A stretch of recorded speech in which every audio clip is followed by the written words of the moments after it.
Welcome to the Happiness Habits podcast. My name is Adil, And I'm Libby. and we've started Adbra Happiness Habits to help with our own mental health. In each episode, we'll be speaking to an inspiring guest about a particular way we can grow our resilience to life's ups and downs. Each episode is full of simple and actionable tips, and we hope you'll find them helpful. Happy listening!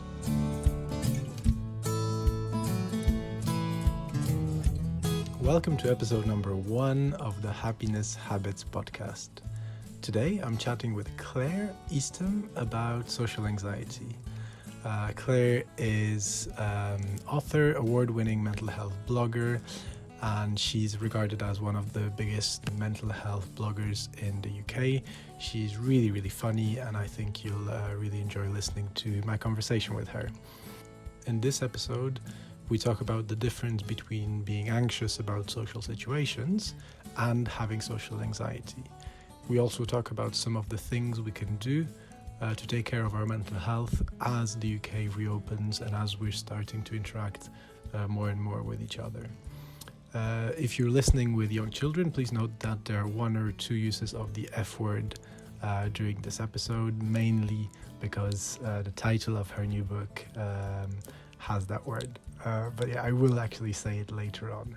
I really hope you enjoyed this episode, and without further ado, let's crack on.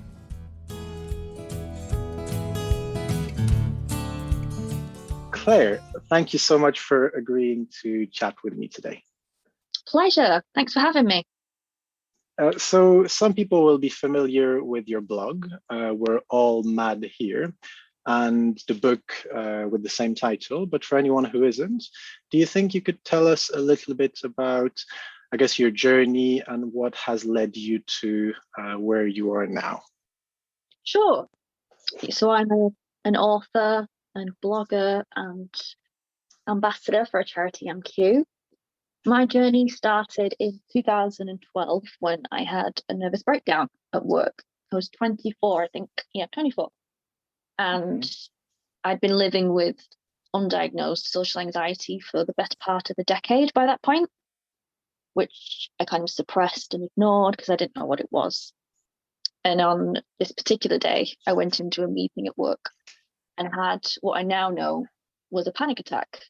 And it was so overwhelming and violent that I stood up and I not only left the meeting room, I actually left the office and ran all the way down the street. And then I was kind of diagnosed and had to take some time off work. But I suppose my journey with writing, etc., was in the early stages of recovery because I was really frustrated about the kind of information that was available on both anxiety and panic.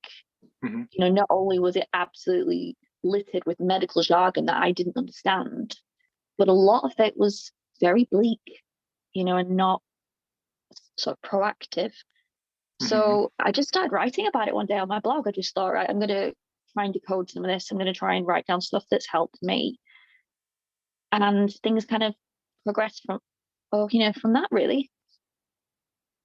And so when you're saying that, you know, you had this nervous breakdown in 2012, and you described the situation at work where you had to physically take yourself out of this situation. Is it something that, you know, perhaps for other people listening, is it something that you perhaps have seen some signs of that before, and it's just perhaps like the drop that, I'm not sure what the expression is, but the sort of straw that broke the camel's back, perhaps that specific meeting, or was it something that kind of really escalated from that point onwards? I think, you know, it's like I say, I've been dealing with anxiety for 10 years without really knowing what it was. And I just became an expert at suppressing symptoms. You know, I developed a tremor in my hand, for example. I ignored it. I wasn't sleeping very well and I ignored it. I didn't eat. I'm a perfectionist by nature, but I kind of took it to new levels before this meeting because it was actually an interview. So Right. The preparation that I did, A normal person would just think, I'll do a couple of hours the day before and it's just a conversation. I wrote down 30 questions, I think it was, all potential, any question I thought they could ask me, and not only rehearsed the answer, but I rehearsed like alternative answers as well, just in case, in parrot fashion. And that was after years, I think, of abuse. That was the day when my brain had finally had enough. It sounds like a massive, I guess, pressure to be putting on yourself, and it's just kind of a big weight to be carrying around. I guess we often, one of the things I've heard in the past many times is that our biggest fear in life is not dying, apparently, but it's public speaking. And I'm sure it really depends on how you ask this question if you get that specific answer. Do you want to die or do you want to go on stage? But yeah, people seem to like this sort of talking to other people and public speaking seems to definitely be, up there.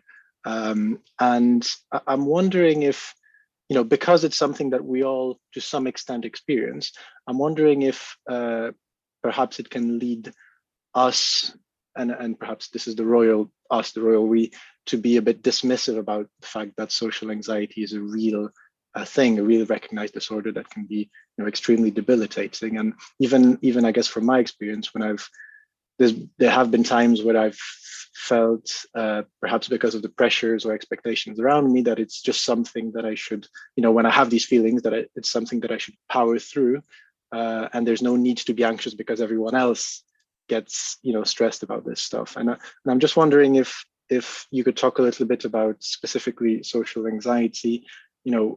How different is it from someone just feeling anxious when they're in social situations? And is that even a helpful way of sort of splitting people into two groups? Sure, absolutely. I mean, social anxiety, the most simple way I can put it is it's an overwhelming fear of being judged negatively by others, to the extent that you obsess and worry to levels that are off the charts. It's not a case of she's just a bit shy and she'll be okay in a few minutes. It's at my height, I would be having a conversation with somebody and I'd already pre-planned questions that I was going to ask them to keep the conversation going. And while they were answering, I wasn't listening to what they were saying. I was literally scanning their body, looking for signs that they didn't like me or they thought I was strange, etc. Holding my body in certain ways that's tense. And then afterwards, I would almost rewatch those conversations in my head and analyze, like, well, what could I have done better? To the point where it is obsessive. And that did not seem unusual to me. I didn't realize that that wasn't normal. And it's absolutely exhausting after a while. You don't you're not present in your own life. You just endure it. And that's the weight of social anxiety. And so for someone listening, if they kind of see themselves in some of the stuff you're saying, and even when you're some of the exact examples that you've given, I could definitely see myself in them. What do you think is a good way forward? Perhaps, I don't know if advice is the right word, but perhaps, if I'm listening to this and I'm thinking, well, that kind of sounds like me, is there, you clearly struggled a little bit to find the right kind of, information or support. And this is why, I guess, from what you were saying, you started writing about it. What would you recommend other people who would like to learn more about this stuff to do in that case? Well, I'll go with the obvious answer first. It's obviously go and see your GP, go and see your doctor. But personally, I think education, educate yourself on the condition is the best way to kind of start your recovery. And there's so much more available now than there was when I started out. I mean, obviously, I wrote a book on social anxiety, which is called We're All Mad Here. I have a blog of the same name. And another really good book is called How to Survive the End of the World by Aaron Gillies. And he writes in a really relatable way with a lot of examples. And with any condition, I really believe that if you understand it, you can recognize it and you will find ways of dealing with it rather than being stuck in this endless free falling cycle of confusion. Like, knowledge is power, which sounds really cheesy, but I believe that. No, that makes sense. And maybe, I don't know if you'll agree, but maybe it feels like it can put a little bit of perhaps space between, us and the thoughts. And of course, the idea is not to completely separate ourselves from our thoughts, because, our thoughts are also who we are, what we are, but at least to kind of be able to notice when these things happen. So maybe that's Absolutely. quite helpful. I'm a big fan of space between my thoughts now and again. I think it's healthy when you get stuck on a track, and that's why humor is so important. I love taking the piss sometimes out of myself or my own thoughts, because it just puts that little bit of a space between you and it helps you kind of rationalize a little bit. Oh, so do you find, obviously that is something that can help in situations with others sometimes. So being playful or making a joke or something like this can obviously be a really useful tool, and just as useful in some cases as being really smart, or perhaps being I guess in some situations one might think that becoming aggressive, even though it's probably not the right way forward, but can sometimes get you out of situations. Similarly, becoming really playful and being able to joke about something can de-escalate the situation. So I kind of definitely see that when we interact with others. But are you saying you can also, to some extent, do that with yourself? And is that helpful? Yes, absolutely. Yes. It's if my inner monologue is being irrational, it's before I do public speaking or before I go to an event. If it's saying, you're going to make a fool of yourself, you're going to do this, I'll just go with it and I'll say, probably, yeah. You're probably going to fall on your face. You'll be sweating everywhere. There'll be steam coming out your ears. You're probably going to run around the room screaming with your top off. I don't know. If you make it as ridiculous as possible, it kind of gives you a little bit of that relief. That's brilliant. You realize how ridiculous it is. I've never actually thought about this, but this is brilliant thought. Thank you for sharing this, Claire. Try it. I mean, you don't necessarily do it out loud, but yeah, try it. It's fun. No, that's a great idea, because it's the whole thing that we kind of get a bit too. I mean, I don't want to say I get sometimes a bit too serious about myself, but it's perhaps a really nice thing to try. I've been, you mentioned a charity, NQ, at the beginning, and maybe we could chat about this in a second. But I've also been really lucky. I've been working with a charity for a few years now, a helpline for people with obsessive compulsive disorder. And one of the things that we've noticed over the last, I guess, year and a half is that COVID has had an extremely negative impact on a lot of people, and some people's, I'm talking specifically for people with OCD.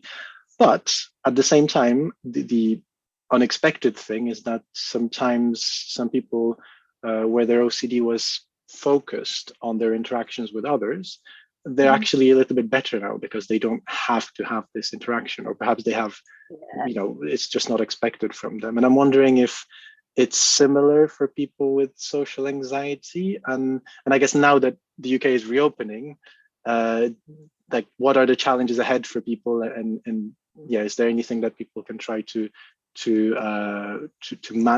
how could people try to manage a little bit of that anxiety coming from the fact that everything's reopening and I'm kind of almost expected to start interacting with people again? Well, first of all, I love that you said that, because it's true. It's people with social anxiety, well, the ones I interact with have said, they've got better, because when you think about it, the anxiety's got exactly what it wanted. It's been kept away from social situations. You've been safely locked in your little cave for the better part of a year. So there is no triggers, no stresses, nothing, which on the one hand, I'll be honest, the first lockdown was quite a nice break. It was nice to really let my brain heal. And you don't even have to think about this, because it's not a possibility. So I was like, fantastic. But I'm very wary of avoidance long term, because eventually you do have to re-engage with life because that's healthy and happy, makes you happy. So with lockdown easing, I mean, I've noticed it in myself, actually. I went out for a drink with my husband last weekend and forgot how to order a drink. That was a laugh. I mean, I was like, what? Look, she's just not done it. And I noticed I was kind of sparking and I could feel the symptoms. Oh my God, she thinks I'm an idiot. She's looking at me. But I think it's important to remember that you kind of need to be patient. If you think of it as if you were training for a marathon or a 10K, which is more manageable, you don't just go and start running, do you? You have to build it up. And it's the same thing with this. Like, remember, we've had a period of not doing anything. So be patient and let's get back into it slowly. Don't expect to just be fine like that.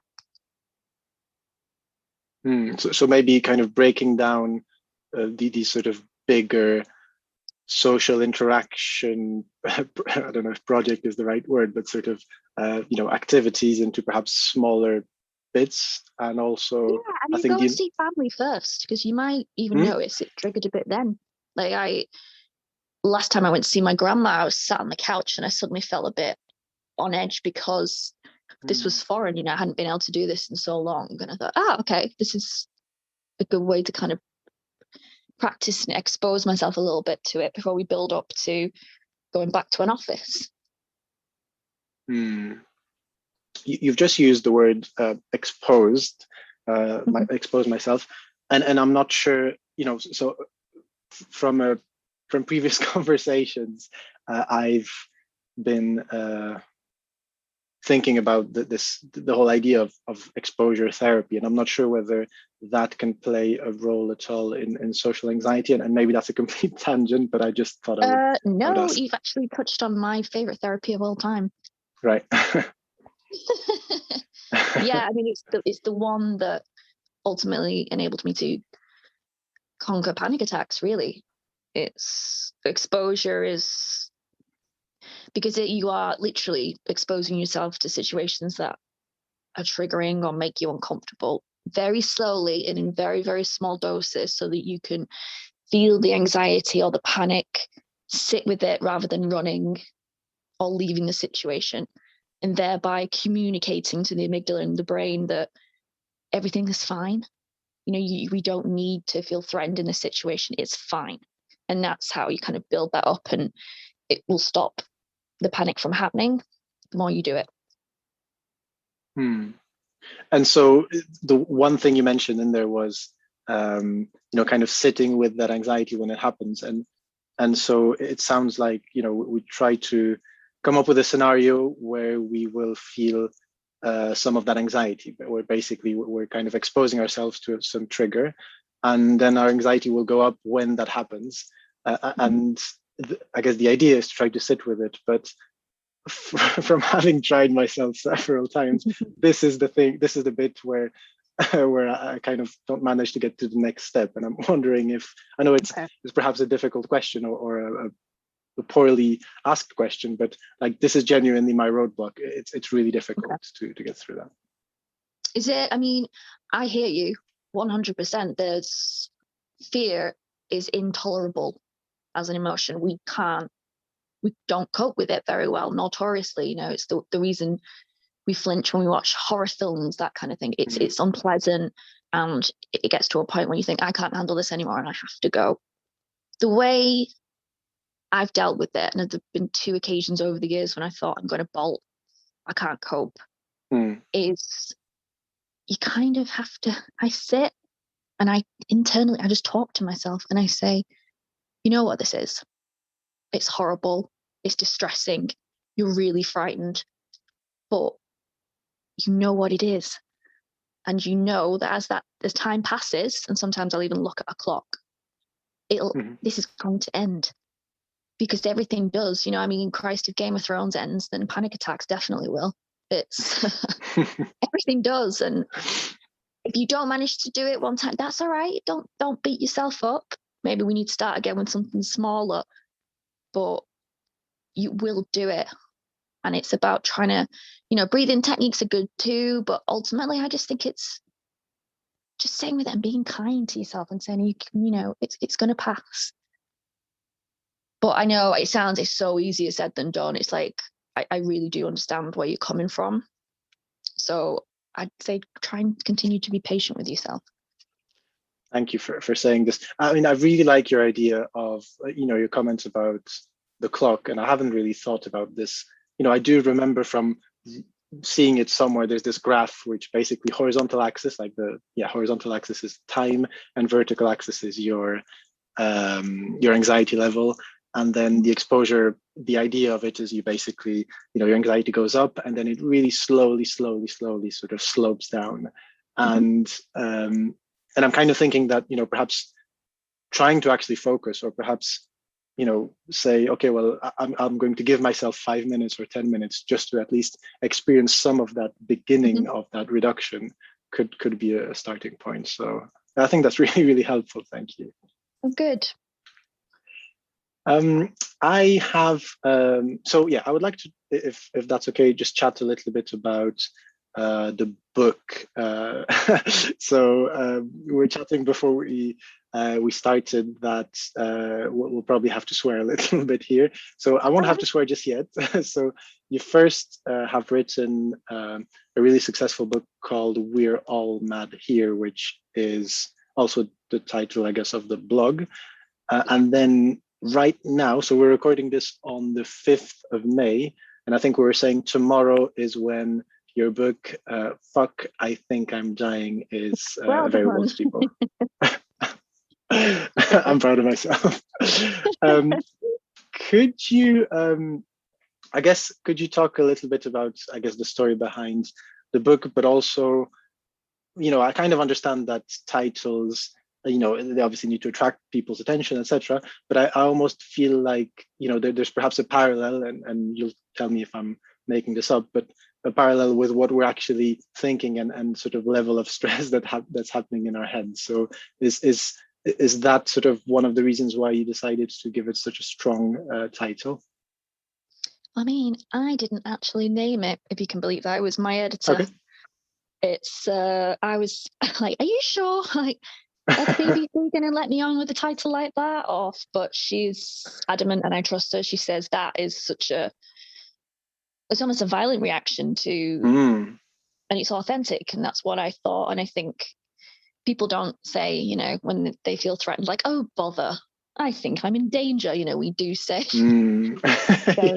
very aggressive words. So yeah, the book itself is, you know, Fuck, I Think I'm Dying, How I Learned to Live with Panic Attacks it's not a self-help book in the sense that I don't have a solution to sell, because panic is something I learned to live with. What I try and communicate to people is that a panic attack, or, you know, the fight or flight response being activated, despite being really distressing, is actually a sign that your amygdala is working. That's not a problem. Like, we need to have this surge of adrenaline because it helps us when we're in danger. For example, when you nearly trip on the stairs and you grab the banister and you don't even think about it, you just do it. That's your amygdala. We need it to help us to survive. The problem, however, is when there's a miscommunication and the fight or flight response is triggered in situations that aren't threatening, like, you know, the supermarket or a meeting at work. And that's when panic attacks can kind of get out of hand and start affecting your life. So the book is a collection of stories, really. And some of them, I hope, are quite funny, of what I've learned along the way, and some of the things I've got myself out of over the years. That sounds good. And I think, you know, this whole idea of, you know, you mentioned that some of the dialogue, the internal dialogue that we have is not always, you know, in a really controlled and factual voice. It can, you know, use, it can get quite aggressive, or can use words like fuck and shit and all that stuff. And I think, you know, even though you're saying it wasn't necessarily your decision, it really sounds like a way to perhaps cut through that first layer of the onion, if that makes sense, and get people to experience that a bit more sort of viscerally. I think one of the interesting thing you mentioned is that it's not a self-help book, but I'm kind of linking that to what you said at the beginning, which is being educated about that can also be part of getting better. So if listening or reading about your experience can help people perhaps normalize some of that stuff, I'm sure it will really, really be helpful as well. Oh, thank you. So could you just tell us where we can find the book, or I guess perhaps a more general question, if you have any sort of closing words or things that perhaps I didn't ask you about, and that's completely fine. Please do let me know and we can chat about that. And if not, if you could perhaps tell us a bit about where people can find the book, because I guess there's two, and if they'd like to sort of reach out, if there's any specific place you'd like people to reach out to you. Sure. So the books, both of them, are available on Amazon, like Waterstones, like online, or in all good bookshops, hopefully. In terms of reaching out to me, you can find me on Instagram, Claire Eastham UK. My blog is We're All Mad Here as well. And the message I think I'd like to convey to everybody is a mental illness doesn't have to derail your life. It isn't the end of your story. That this isn't as good as it gets. Via education and seeking help from others, things can and will get better. Thank you. Thank you for being so kind and for having been, for agreeing to to chat to me today. And thank you for these really comforting words as well, because it definitely can feel like sometimes we're in a situation without a way out. So it's just a very comforting thing to say. It was amazing to hear about your own lived experience. So thank you for being so open. It's really, really kind of you to have chatted to me about all of this. And just wanted to finish by thanking you for everything that you're doing. You're an absolute star. And thank you so much. Absolute pleasure.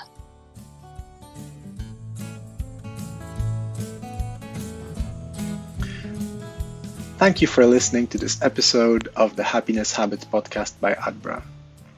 If you'd like to learn more about the topics we discussed today, simply go to adbra.co.uk and check our resources section for a lot of additional well-being tips and free tools. While you're at it, don't forget to check our gratitude planners, mindfulness jars and cards. They're all available on adbra.co.uk. If you enjoyed this episode, make sure to leave us a review, or even better, tell a friend that you think would benefit from it about it. See you next time on the Happiness Habits podcast.